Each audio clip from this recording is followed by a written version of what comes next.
Sejam todos muito bem-vindos, muito boa noite. Vamos chegando, vamos começar uma live extra de Páscoa hoje. Eu criei esse conteúdo com muito carinho, espero que vocês gostem, que vocês participem. Eu lembro que desde a primeira live eu falei dessa sincronicidade, né, entre o período da nossa quarentena aqui no Brasil e do início da quaresma. Eu quero que a gente compreenda a simbologia das coisas, para a gente entender o que está acontecendo com a gente. No dia 26 de fevereiro foi confirmado o primeiro caso de corona no Brasil. No dia 26 de fevereiro foi a nossa quarta-feira de cinzas. E aí, olha o que é o significado da quarta-feira de cinzas, né?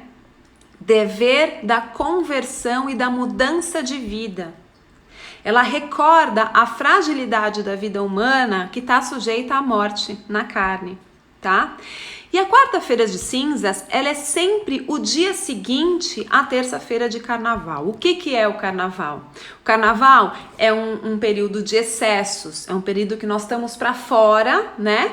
Estamos muito nos excessos. No dia seguinte vem então a quarta-feira de cinzas, que traz essa necessidade de conversão, né, de mudança na vida. Ou seja, mudança desses excessos. E ela também marca o primeiro dia da quaresma. A quaresma começa, né, pós-carnaval, então pós aquela folia toda, aqueles excessos todos, começa então a quaresma, né, marcada pelo primeiro dia como a quarta-feira de cinzas, que neste ano de 2020 foi no dia 26 de fevereiro. E ela termina no início da Semana Santa, no dia que é chamado de Domingo de Ramos, que aconteceu há exatamente uma semana atrás, tá? Então, nós terminamos o período da quaresma e iniciamos a nossa Semana Santa. Vamos entender agora. Nós estamos no ano de 2020. 2020, 20 mais 20, 40, ok? Quarentena vem de 40. Quaresma, 40 dias. Ciclos de 40 dias. Vamos entender o que 40 representam nos textos sagrados, nos textos bíblicos. Porque, gente, os textos bíblicos entendem, aquele homem, antigamente, era muito mais conectado com os ciclos da natureza, né? Era muito mais conectado com a simbologia. Nós fomos perdendo essa capacidade de analisar a simbologia das coisas. Por isso nos torna muito mais vazios intelectualmente. Se você olhar um texto bíblico, se você olhar um mito, por exemplo, o mito da caverna de Platão, que nós falamos na outra live, se você vir um texto de Shakespeare, a palavra, ela é tão lapidada, ela tem tanto valor, ela é tão precisa, que se você perde uma frase, você já não entende mais o que está acontecendo, porque cada palavra tem muito valor, cada palavra gera uma soma, gera um número, tudo isso tem energia e tem valor, e os antigos sabiam muito bem disso, e nós fomos perdendo a habilidade pela nossa falta de cultura, né, de termos essa compreensão mais simbólica desses mitos e dessas histórias. Se você pega, por exemplo, a nossa cultura de novela, uma novela deve ter um período de, por exemplo, 6, 8 meses. Se você viaja e perde um mês de novela, quando você voltar, você assiste um capítulo e já entendeu tudo o que aconteceu, porque é um blá blá blá blá blá blá blá blá blá, palavras jogadas fora, não tem conteúdo, né? Agora, se você olhar realmente para uma tragédia bem construída, para um mito, para um texto, para uma dramaturgia de alto nível, você vai perceber que cada palavra ali não é posta à toa, não tem palavra que sobra, a gente não entende em literatura por que estuda as métricas nas poesias, mas é porque existe uma inteligência, as métricas dão ritmo e tudo isso é muito relevante. Se você quiser realmente compreender esses textos com todo o significado que eles carregam, tá? Então vamos lá. Na Bíblia, o número 40 é um número profundamente simbólico, tá? Ele significa não só transformação, tem muitos outros números que significam transformação, mas ele significa o tempo correto, o tempo preciso, necessário para que uma transformação aconteça. Vamos dar alguns exemplos das escrituras sagradas que trazem o 40 e como que isso está associado. Por exemplo, em Gênesis, a gente tem a história do dilúvio. tá? O dilúvio foi um momento de grande transformação. Ele durou 40 dias e 40 noites. Quando Moisés sai do Egito, né? Quando ele vai lá pro deserto, pro Sinai, ele passa 40 anos lá. Nesses 40 anos, ele ressignifica, né? Ele faz a síntese sobre toda a vida dele antiga no Egito. Ele se casa, ele forma uma família, ele vai junto com o sogro integrar um grande grupo de sábios, né? Ele passa por uma grande transformação nesses 40 anos antes de voltar para o Egito, e ele volta para o Egito como um grande líder, tá? O líder do povo hebreu. Então, de novo, os 40 dias aí nessa transformação do Moshe. Quando ele volta para o Egito, então, ele vai iniciar o processo de êxodo, né? Que significa um movimento lá de liberação do povo de Israel. Quando ele começa isso, ele para de novo no deserto, mais 40 dias para receber as tábuas das leis, né? Os 10 mandamentos. Então são 40 dias de novo que ele para poder receber essa informação, mais uma transformação antes dele seguir nessa guiança. Percebem o 40? Como ele não é à toa. E aí, quando Jesus, nosso amado Jesus, antes de começar a vida pública, quando ele passa o seu momento de provação, né, de jejum, ele passa 40 dias e 40 noites também no deserto. Em meditação, em contemplação, que é quando tem as tentações. Então ele também, antes de entrar na vida pública, se retira por 40 dias e 40 noites no deserto para esse momento de conexão, para transformação. Essa é a simbologia do 40 nos textos sagrados, que significa o tempo correto, preciso, necessário para que uma transformação aconteça. E vamos fazer uma analogia então, um paralelo com a nossa vida hoje, né? A humanidade do jeito que estava inviável, né? Ou seja, sempre repito aqui, a gente estava poluindo a camada de ozônio, derretendo as calotas polares, poluindo os mares, os rios, e nada, né, desmatando, e nada estava parando a gente. Então, vem um momento agora de 40 dias obrigatórios, né, tem aqui a simbologia da quarentena, bem na época da quaresma, que é esse momento da gente ficar parado para que essa natureza possa se reorganizar e a gente possa entender esse processo e transformar, né, para crescer.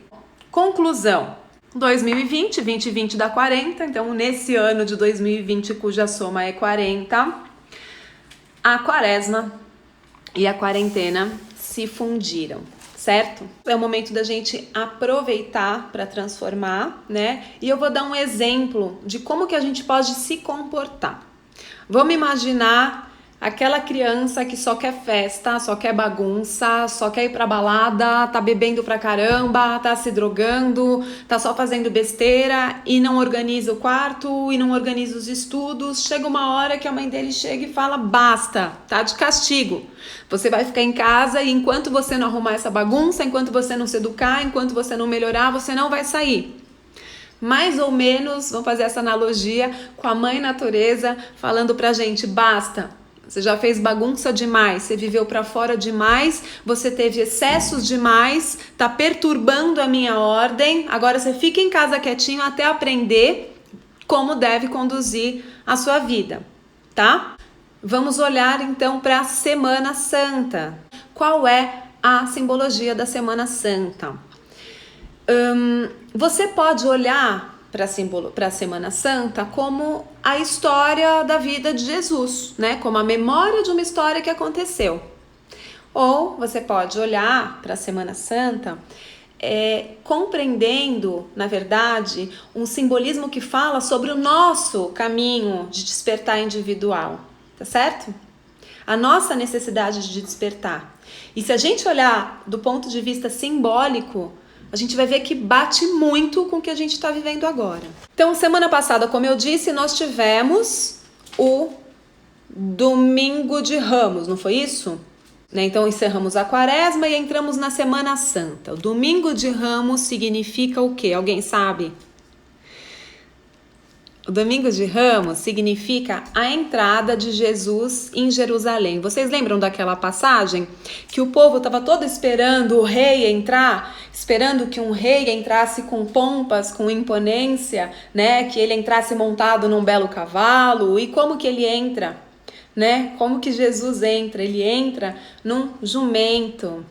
Ele entra trazendo aí a ideia da simplicidade, da humildade. Simbolicamente, o que isso representa para a gente hoje? Significa que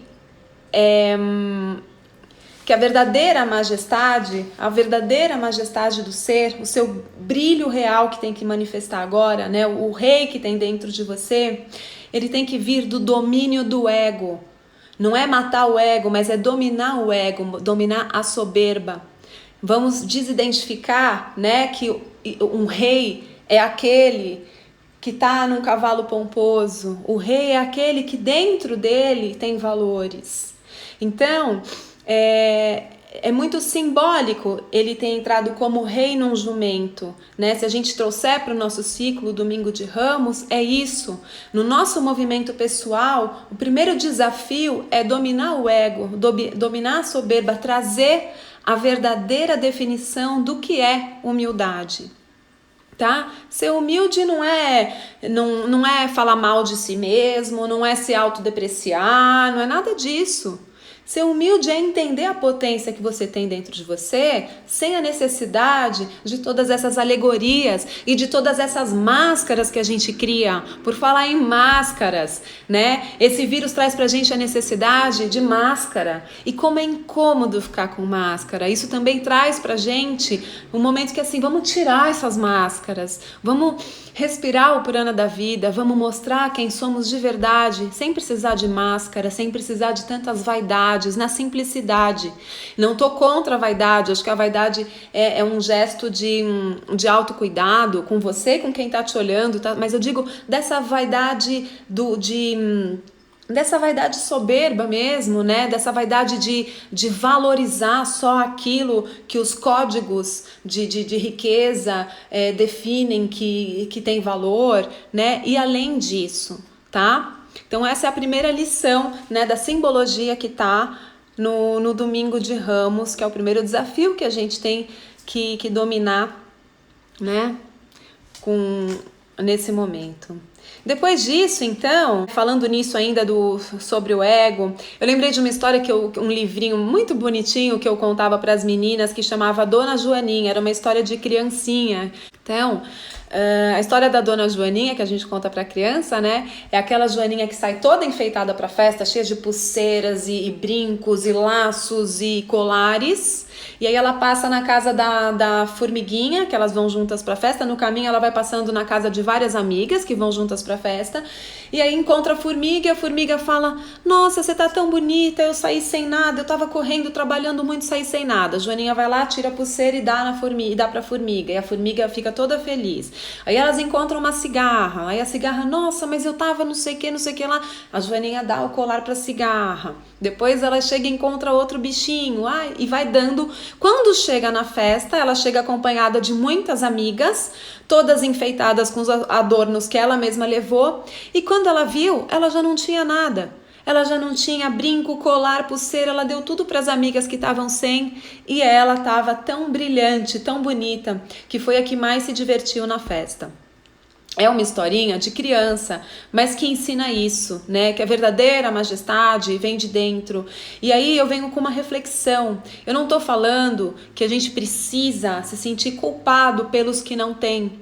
Eu não tô falando que a gente precisa tirar da nossa mesa e passar fome para dar para o outro.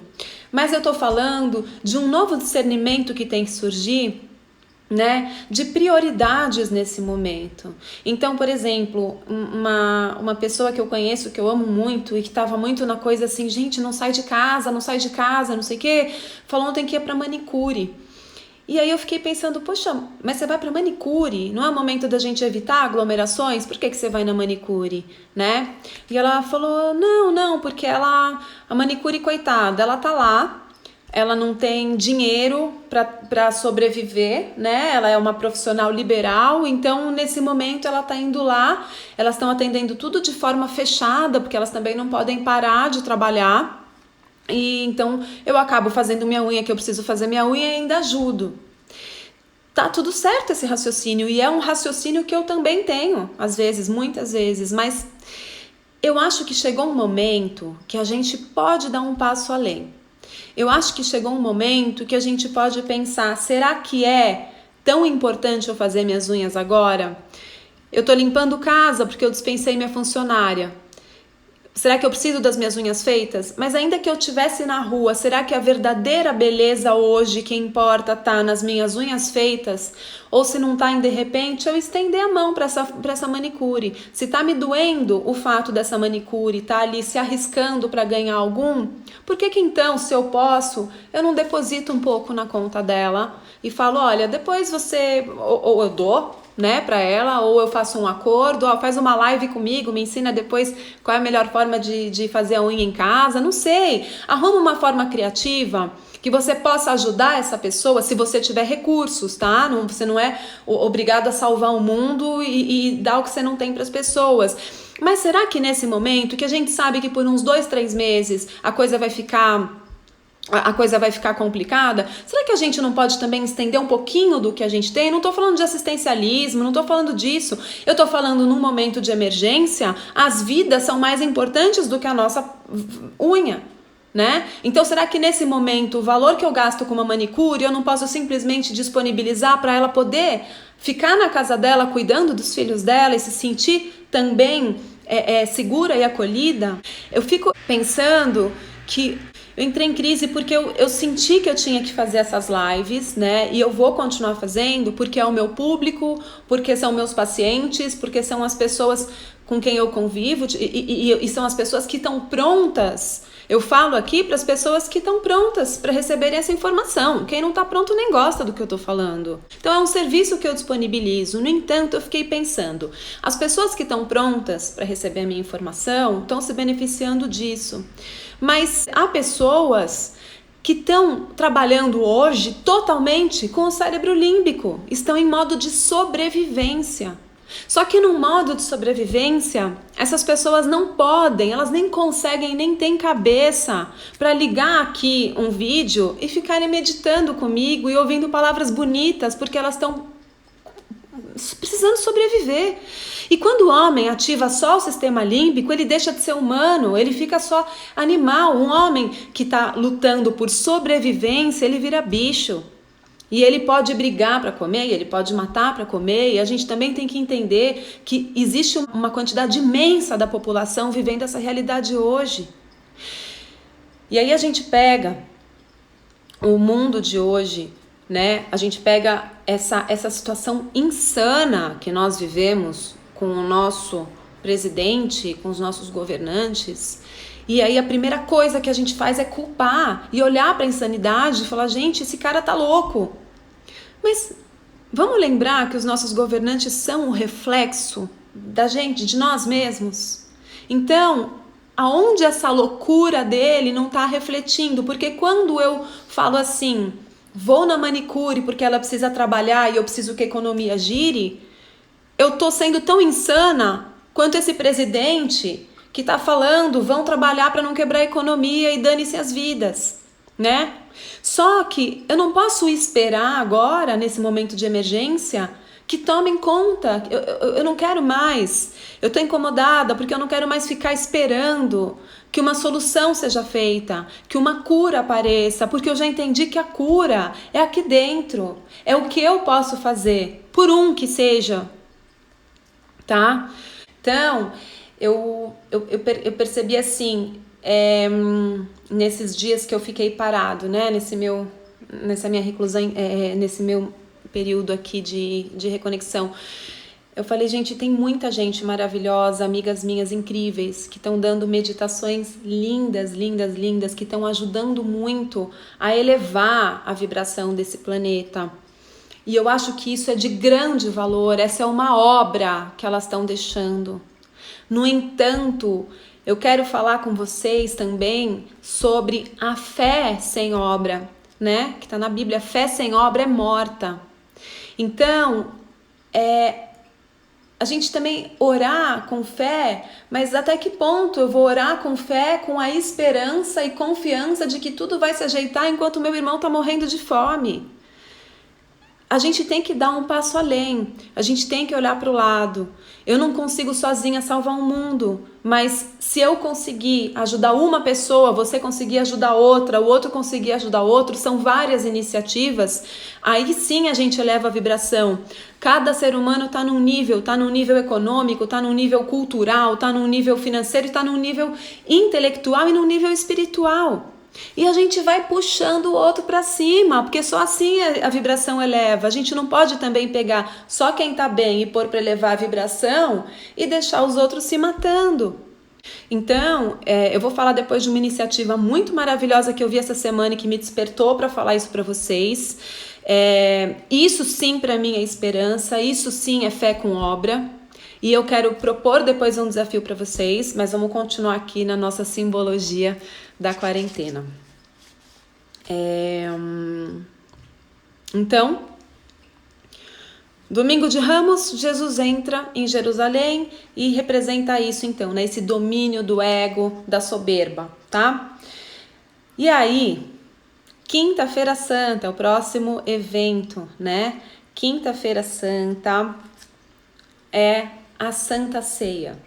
Quinta-feira Santa foi a última ceia que Jesus fez com seus discípulos, né? Eles estavam ali comemorando uma festa muito tradicional do povo judeu, praticamente a principal festa do povo judeu, que é o Pessach, né? O Pessach judaico. O Pessach para os judeus é a libertação do povo. Pessach significa passar, mudar de fase, passagem, tá? Então, eles estavam ali comemorando, e no meio desse rito litúrgico, Jesus faz uma coisa inédita. O que ele faz nessa última ceia?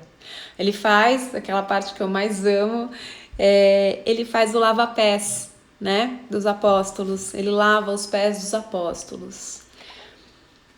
E o que ele fala? Ele fala o seguinte para os seus discípulos: entre as nações, os grandes e poderosos dominam com seu poder, autoridade, imposição. Mas entre vocês, não deve ser assim. O maior de vocês seja aquele que serve. Essa é a mensagem da Quinta-feira Santa pra gente. Então, o primeiro, né, é dominar a soberba, o ego. E vamos deixar isso claro, não tô falando aqui para você se largar, tá? Amor próprio, vaidade, tudo isso é lindo, mas falando de ego e soberba. A segunda é, apesar desses governantes estarem fazendo isso, que vocês sejam grandes por servirem, tá? É isso, é a fé com obras. Não vamos esperar, se a gente quer, se nós queremos ser dignos de um governante melhor, a gente tem que começar a mudar a nossa consciência. Quando a gente mudar a nossa consciência, quando a gente trouxer uma coisa chamada autorresponsabilidade, aí a gente vai conseguir mudar a consciência dos nossos governantes, cobrar com mais sabedoria e ter os governantes que merecemos. Enquanto a gente está só culpando e esperando a solução acontecer, gente, vamos, olha... Eu sei que muitas pessoas, eu não estou condenando, e graças a Deus eu tenho isso, eu estou vivendo uma quarentena muito agradável, porque eu estou tendo a possibilidade de estar aqui com as minhas filhas, porque eu estou tendo a possibilidade de estar numa casa confortável, de ter acesso à internet, de ter comidas gostosas, de ter momentos de prazer e descontração. Mas tem pessoas que não têm isso. Então, enquanto eu estou aqui, é muito cômodo ficar só esperando que a cura aconteça, rezando para que tudo volte ao normal, para quando eu voltar ao normal eu voltar a poluir tudo, voltar a zoar tudo de novo, sem consciência, e esperando e criticando os governantes como se eles fossem os culpados pela minha própria desgraça. Então, autorresponsabilidade, essa é a palavra. Vai ser o maior aqui aquele que servir. E servir não é tirar do teu prato para dar para o outro. Servir não significa necessariamente você dar dinheiro, mas servir é usar a sua criatividade, o seu talento, o que você tem e estender ao outro. Quando a gente encontra o nosso propósito, a gente pode fazer isso e a gente pode ganhar muito dinheiro com isso. Mas o dinheiro é só consequência. É consequência da abundância do universo. Mas a primeira motivação tem que ser o amor. Esse é um momento auspicioso para quem está querendo buscar o propósito, porque é um momento que você pode se reconectar com outras coisas que você sabe fazer e que você nem fazia na correria do seu dia a dia, e de repente ali vem uma solução e te gira para um outro lugar. E o brasileiro é um povo maravilhoso, o brasileiro é um povo criativo. Eu vi a vizinha do meu prédio, o meu prédio tem muitos idosos, e a vizinha, ela começou a costurar máscaras voluntariamente, é uma senhorinha, começou a costurar máscaras e todo dia ela costura e deixa as máscaras na portaria do prédio. E ela colocou um bilhetinho no elevador: por favor, usem com parcimônia, porque mais pessoas podem precisar, peguem no máximo uma máscara. E pronto, e quem puder contribuir, deixa a sua contribuição o quanto quiser e o quanto puder, e se não puder contribuir também não deixa. Essa foi a mensagem que ela deixou no elevador. Ou seja, ela não está salvando uma população, mas ela está disponibilizando aquilo que ela tem e está ajudando muita gente aqui. Com essa dificuldade de máscaras, ela criou uma solução. Então, como que a gente pode? A gente já deu o primeiro passo aqui, através da espiritualidade, através dos nossos contatos, através de olhar para dentro, a gente já deu um passo aqui de entender o porquê da quarentena, de não brigar com ela, de não ser aquele filho rebelde que tá lá com raiva: ai mãe, você me fechou aqui para limpar tudo. Não, de ser aquele filho que fala: ok, minha mãe tem razão, eu preciso me organizar. Mas vamos dar um segundo passo. O que eu posso fazer agora, além de simplesmente aceitar que eu tô em quarentena e aceitar que eu tenho que limpar tudo que chega em casa, tirar o sapato, tomar cuidado com o outro, né? O que eu posso fazer além? É um gestinho, é uma coisinha que, se essa população imensa que a gente tem, se cada um se disponibilizar a fazer um gesto, a gente salva esse país, sem precisar de presidente louco ou são resolvendo as coisas pra gente. Se um louco te mandar se jogar do prédio, você vai se jogar? Não vai. Então, se um louco tá mandando você ir pra rua trabalhar, você também pode dizer se vai ou não. Os que têm mais possibilidades estão ficando em casa porque estão entendendo isso, mas os que não têm estão saindo. Então, o que eu posso fazer? Será que eu posso ajudar por 3 meses uma pessoa para ela ficar em casa? Será que eu posso contribuir pelo menos com uma parte disso para ela? Será que eu posso contribuir com alimento, com alguma coisa? É só isso, não cai um braço. E se eu não estou em condições, se eu já estou me vendo numa situação desesperada, também tudo bem, né? Não preciso tirar de mim para dar para o outro. Vamos esperar que alguém também possa ajudar. Já tive várias ideias para ajudar mais pessoas. Perfeito, muito bom. Cada um fazendo sua parte, a natureza é maravilhosa. Exatamente, é isso, gente. É tão simples, né? É tão simples e a gente não percebe. E às vezes nisso que a gente está fazendo, a natureza é tão generosa que a gente já descobre até um talento novo, e isso pode virar um grande negócio. E que não vire, vai impactar. Olha, o nosso corpo humano, ele é tão perfeito, ele é tão... É um aparato biológico tão bem projetado, que quando a gente faz o bem, quando a gente faz caridade ou quando a gente faz uma boa ação, muitos hormônios de satisfação, iguais àqueles de quando a gente come um chocolate, de quando a gente faz exercício, muitos hormônios desses são disparados, porque nós somos projetados para fazermos o bem, tá? Mas, como eu disse na outra live, a gente se desconectou desse chakra, ficamos pensando só aqui com a mente e com o chakra básico da necessidade, esquecemos que a gente tem coração. Mas é o momento de despertar para isso, e realmente o grande é aquele que serve. Até que ponto eu não posso dispensar minha funcionária e me submeter sim a aprender a lavar, a passar, fazer alguns serviços que não são tão gostosos, mas permitir que ela tenha a mesma segurança e o mesmo conforto que eu, sabendo que ela vai ter o meu salário garantido na casa dela enquanto ela tiver, né, ou quanto eu puder dar nesse período, para ela poder ficar lá também em segurança, assim como eu tô. E é isso, vamos continuar aqui. Em seguida, né, a Quinta-feira Santa, a gente entra na Sexta-feira da Paixão, que é a morte de Cristo. Então, o que isso representa? Qual é a simbologia disso para o nosso eu interno? É a morte para a transformação, é a necessidade literal de matar alguma coisa na gente, né? Sepultar alguma coisa na gente para que o nosso melhor fortaleça, que é aquela história que a gente está cansado de saber da sementinha que morre na terra para liberar um broto, da lagarta que por alguma força da natureza tem que virar casulo, ficar ali encapsuladinha para depois sair borboleta. Então, o que é esse matar alguma coisa em nós? É matar os medos, os apegos, os preconceitos, para poder deixar sair realmente aquilo que é belo na gente. Eu gosto que o livro de Urântia diz que Deus se manifesta na tríade, na trindade, beleza, verdade e bondade. Que onde há beleza, verdade e bondade em união, ali está a manifestação de Deus.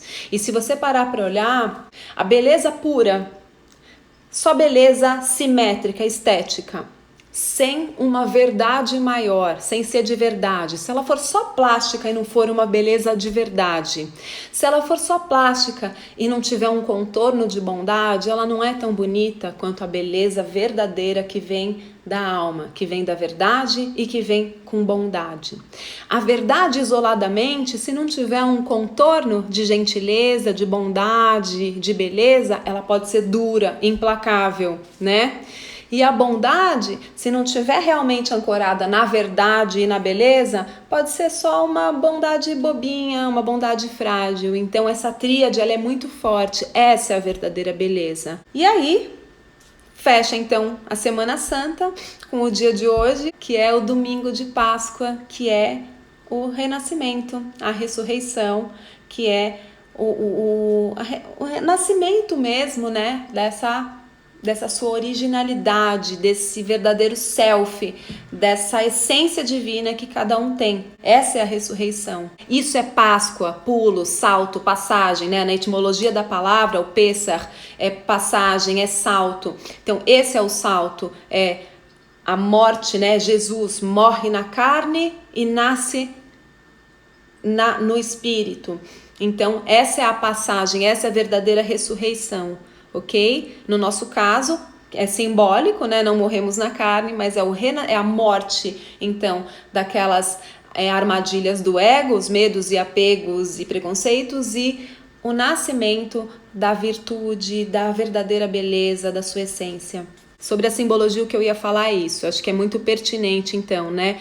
A gente entender por que nesse ano de 2020, 20 mais 20, 40, a gente fundiu aí a quarentena com a quaresma. É muito simbólico, isso não é coincidência, né? Isso é muito real e quem tem olhos para ver e ouvidos para ouvir vai identificar e vai crescer muito com tudo isso. Quem não identificar, fica aí mais um pouquinho em mais um ciclo de sofrimento. Aí entra no karma, né? Porque aí realmente fica dando voltas em torno do rabo numa ilusão.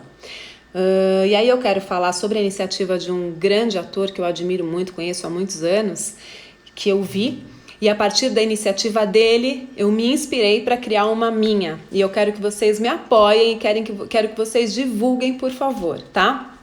Não sei se vocês conhecem, com certeza conhecem, um ator chamado Caco Ciocler. E o Caco criou uma iniciativa muito genial. Ele pegou a lista, eu tô acompanhando esse movimento dele há um tempinho, achei muito lindo, assim, quer dizer, nessa semana que eu fiquei parada aqui, eu tava vendo, né?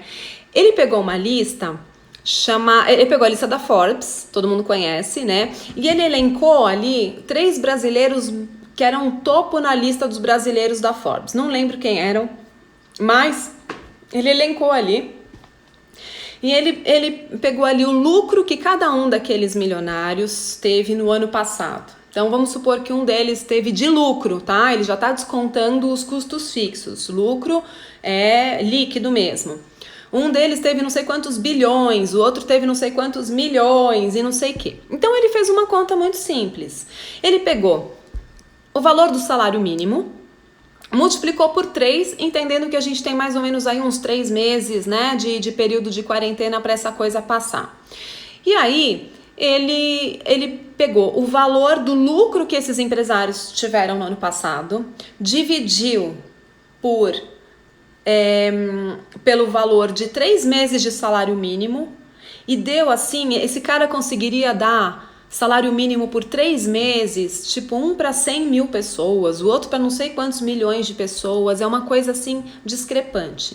Isso aqui não tem nada a ver com comunismo, não tem nada a ver, eu acho que cada um tem seu mérito, quem ganha muito dinheiro tem seu mérito, eu também não sou a favor de tirar dos ricos para dar para os pobres, não é isso, mas a proposta dele foi muito interessante porque era assim, ele falou, eu sou uma figura pública, eu estou aqui me disponibilizando a usar o meu canal, eu tenho, sei lá, 350 mil seguidores, mas eu tenho amigos também que têm mais seguidores que eu, e eu tô disponibilizando para divulgar a sua empresa se você fizer alguma ação realmente impactante financeiramente com o seu lucro para ajudar quem precisa nessa quarentena. Em troca, com a minha divulgação e dos meus colegas, eu tenho certeza que quando isso tudo acabar, toda a população vai saber o que você fez e vai dar opção para a tua marca. Você vai vender muito mais depois. Foi uma jogada muito inteligente. Nos primeiros comentários, quando ele lançou, ele foi muito agredido. Ele foi muito insultado, outros acharam bom, mas falaram que ele era um utópico, que ele era um ridículo, que os empresários nunca fariam isso. Bom, deu uma semana que ele fez essa iniciativa. Ele já movimentou muita gente. Se vocês forem na página do Caco Ciocler, peraí, vão depois, terminem aqui comigo. Se vocês forem na página do Caco, vocês vão ver que ele já teve grandes movimentações, já saiu em revista, ele tá movimentando muito. A Xuxa já doou, a Ivete Sangalo já doou, uma doou não sei quantos milhares de sabonetes, a outra doou não sei quantas marcas. As empresas Marabras, Riachuelo, grandes empresas estão fazendo grandes doações. Ele conseguiu uma coisa maravilhosa com uma ideia. Uma ideia, ele nem tirou do bolso, ele simplesmente pôs a cabeça para funcionar. É disso que eu tô falando, tá? Então, o que eu proponho? Aí, quando eu vi aquilo, eu comecei a chorar. Eu falei, gente, que coisa incrível! Isso, é essa esperança que me nutre. É a esperança na gente, no ser humano. Não é a esperança na cura. Não é a esperança no governante. Não é a esperança que me nutre é essa, é na gente, é no que o ser humano é capaz de fazer com a criatividade. Se nós somos a imagem e semelhança do Criador, nós somos seres criativos e a gente está aqui para criar a realidade. A gente pode a qualquer momento, a gente fala tanto no Teta de visualização, manifestação. Gente, a criatividade é a ferramenta que a gente tem para atuar aqui. Se ele teve a capacidade de movimentar milhões com uma ideia criativa, a gente também pode, e não precisa ser milhões, mas a gente movimenta um pouquinho e ajuda também. Então, quando eu vi essa iniciativa dele, eu fiquei pensando assim, quero participar. Né? Como que ele convida as pessoas para participarem? Ele convida assim, ou as grandes empresas para participarem realmente com os recursos materiais, ou ele convida os amigos dele, formadores de opinião, né, influencers, tal, a divulgarem também essas empresas. E eu falei, nossa, vou entrar e vou participar. Mas aí eu pensei, bom, não me enquadro em nenhum dos dois. Eu não sou uma influencer com milhares de seguidores, tenho aí minha quantidade de seguidores que eu amo e agradeço, mas assim, eu não tenho esses milhões, e eu não sou também a dona da empresa que pode doar, mas eu quero muito participar, eu quero muito entrar nessa corrente. E aí eu tive a ideia de criar o meu movimento, que é da pessoa física, é da pessoa que não é o grande influencer, que não é o grande empresário, mas que quer ser grande servindo, como Jesus pediu para os seus discípulos. Eu estou criando agora um movimento que vai chamar, anota aí a hashtag, Fé com Obra Brasil, tá? Fé com Obra Brasil, porque a gente tem que ter fé sim, mas a fé sem obra é morta. Fé com Obra Brasil, essa é a hashtag, e eu peço que cada um de vocês pensem como pode impactar o coletivo de forma micro, não importa, você vai gravar um videozinho e falar o que você está fazendo para impactar seu coletivo. Ah, eu decidi que eu vou bancar, eu vou continuar pagando semanalmente o que eu pagava para minha manicure sem fazer a unha. Pronto, faz seu videozinho e conta o que você fez, coloca minha hashtag Fé com Obra Brasil, E eu vou postar aqui. Marquem os amigos. Desafiem os amigos. Façam vídeos curtinhos contando, eu tô fazendo máscara. Válido. Há pessoas que realmente não vão poder parar de trabalhar. Mas se a gente deixar a maioria em casa, essas que precisam ir pra rua estão muito mais seguras, porque vão ter muito menos contato, né? Então, você quando for comprar seu álcool gel e sua máscara, levar também para os funcionários do lugar onde você vive. Não importa, pode ser pequenininho, pode ser, por exemplo, dispensar, né, os funcionários da tua casa, mantendo o salário deles nesses meses. Grava um videozinho curto, porque esses exemplos a gente vai divulgando, vai pondo a hashtag, e isso vai viralizando, trazendo, isso é elevar a vibração, né? Então imagina a força da gente que é um povo de fé, da gente orando coletivamente, da gente fazendo essas lives como as minhas amigas e parceiras fazem. A gente vai movimentar um pouco, não sei o quanto, pode ser muito, pode ser pouco, mas é alguma coisa, é a nossa obra, o nosso serviço, é o que a gente pode fazer, o que está nas nossas mãos. Então eu conto com vocês, eu vou fazer depois um videozinho menor explicando a ideia para postar, para vocês poderem divulgar, mas divulguem assim, fazendo já pequenos vídeos do que vocês estão fazendo nessa quarentena para ajudar, que impacte a vida de alguém, tá? Marca a hashtag Fé com Obra Brasil e vamos juntos então nesse movimento. E é isso. As minhas lives eu vou avisando por aqui quando a gente vai fazer, vou sempre comunicando no Instagram. Você tem bastante conteúdo já no YouTube. A vacina energética eu vou regravar a segunda parte que eu perdi e vou deixar lá a segunda dose. Quem não tomou a primeira vai pra lá. E é isso, pessoal. Agradeço muito. Eu vejo vocês na próxima semana. Aviso por aqui o dia. E agradeço muito a presença de cada um de vocês, a colaboração desde já. A gente se fala então na próxima semana. Um grande beijo e feliz Páscoa a todos. Arro!